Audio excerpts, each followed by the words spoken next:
Up.bike trailer.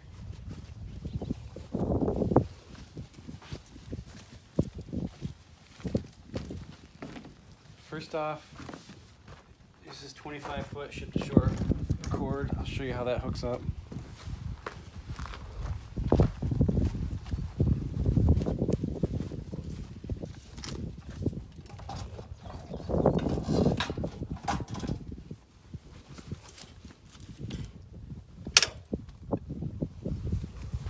Go ahead and open the access right here. Match the end, the L end to the L end down here. And then screw down so it doesn't get pulled out when someone trips over it. It's got an adapter here. This is going to be the hookup if you ever camped, most likely at their service center. Also have the 110 outlet on here so you can convert over and plug into the regular wall. This is a 30 amp cord, so be careful if you're going to go a long ways with a smaller extension cord. You may have some problems operating mostly probably the air conditioner. So up on top here we have the solar panels. There's two of them. They're each 100-watt solar panels, and right in the center, what I wanted to show you, you can see the long hookup right here. There's actually a fuse in there. So if there's ever a problem and you're not getting power to the control center down inside, that's going to be a fuse you want to check. Also, obviously the AC's up here, everything's caulked. We actually added support in to carry it on the inside of the ceiling because it was kind of a heavier unit, but it's mounted really well, so should be years of use there. These are all 12-volt switches for the interior lights, the exterior lights, and then the accessories, which are located, there's an accessory pod here. This has a regular cigarette lighter style, as well as USB, and then up front, in the back here, we've got USB, and then we have a voltage meter, which is something you're going to want to pay attention to always if you're relying on power.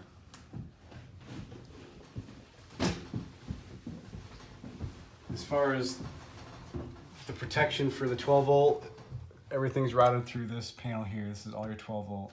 All these are circuit protected, so more than likely you're just going to leave these on all the time. It draws very little energy to use any of the 12-volt things we just went over. But if you do want to turn them off, if you're storing the trailer, not using it, you can go ahead and just flip them off here. It'll turn it off the main. There'll be no energy going to any of these switches right here. Otherwise, most likely they'll just be on. As far as what's feeding your 12-volt,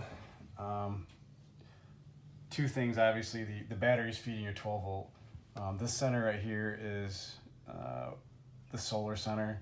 So the solar panels are coming in here, and they are feeding the battery energy, which is feeding your 12-volt system here. There's an instruction booklet in your folder that goes through how this operates. It's new enough to me that I definitely don't want to be the one to explain it, but I will tell you that there's the battery feeding the lights. Here's the solar panel feeding the batteries. So you can see that right now we're getting sun, it's charging the batteries, and the batteries are feeding what we're running. Right now there's 14 volts in the battery, so the battery is full right now. As far as the 120-volt side goes, we'll start off with the shore power. If you're plugged into shore power and this is off, 0 is off, this is your main control between your inverter and your shore power. If you're off and you're plugged into shore power, there's only one thing happening, and that is there's charger will be on all the time. So if you plug this into shore power, it's going to automatically turn the charger on in the box and charge your batteries. That way, it's a smart battery charger. That way it's always trickle charging and keep your batteries healthy. If there's no sun or it's dark or it is at night, you can plug it into shore power and get get battery charge. So that's gonna happen no matter what if you're plugged in shore power. Otherwise, if you wanna operate off shore power, which I'm not plugged in right now, so it's not gonna do anything, but you turn it to shore power here, your main. This will light up. You turn your 30 amp on, and then these are gonna power your air conditioning, which is the unit above us, the refrigerator outlet, which is basically just this front wall outlet right here. That'll turn that guy on. And then this outlet at the bottom is going to turn on the rear outlet towards the back. These are all protected too. These are all, I believe, 30 amp protected circuits. So if something overloads, it's gonna throw this breaker. So that is that side of it. So go ahead and turn it off. This would be your if you're trailing or going anywhere, obviously you'd have this off. Now, if you want to run the 120 from your battery system, you're going to turn this to inverter, and you're going to turn on the inverter. The inverter is located in the battery box I'll show you, and you can go ahead and you can see that it fired up or provided power to this panel. Right now everything's off. To turn it on, you would turn on your main, and then let's say you want to turn the air conditioner on. We turn that on. Go ahead and go back to this unit here, and then you're gonna flip this on to whatever you want. So that's the inverter. So there's two ways to run the 120: shore power and the inverter.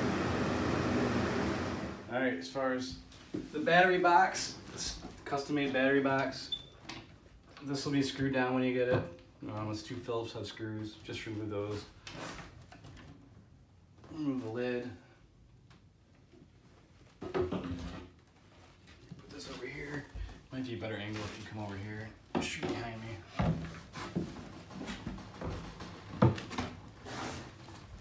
So we've got 2 batteries here. These are both 100 amp hour batteries. So you have a 200 amp hour system. What's hooked up to these batteries is a charger.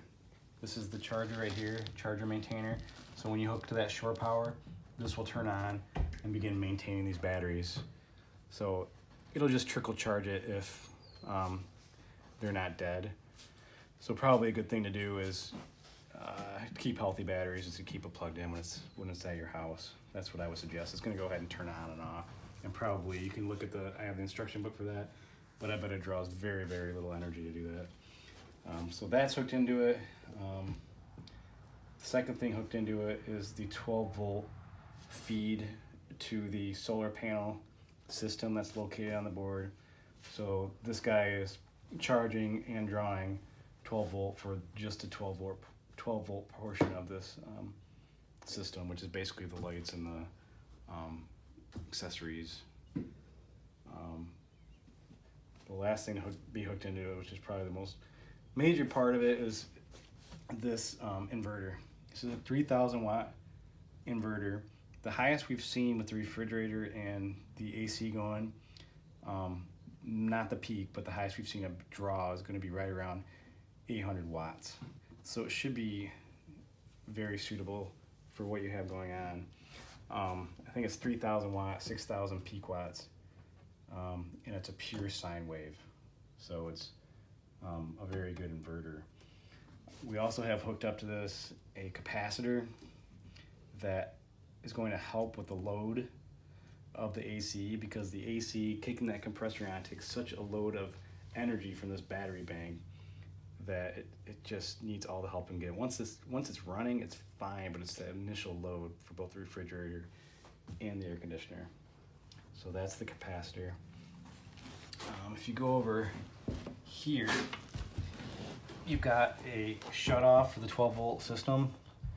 So if you're changing the batteries or doing any work to shut off the power to and from the solar system, you would just go ahead and turn this off. The 12-volt system has a resettable fuse right here. The inverter has a 300 amp inline fuse right here, of which there is a extra fuse that's in with your paperwork. If you go over here, so 12 volts going into your inverter. When you turn the inverter on, your control panel, you're turning this on remotely, and then you're providing the 120 power to that breaker box in lieu of the shore power, which is your other option. That is basically your battery box.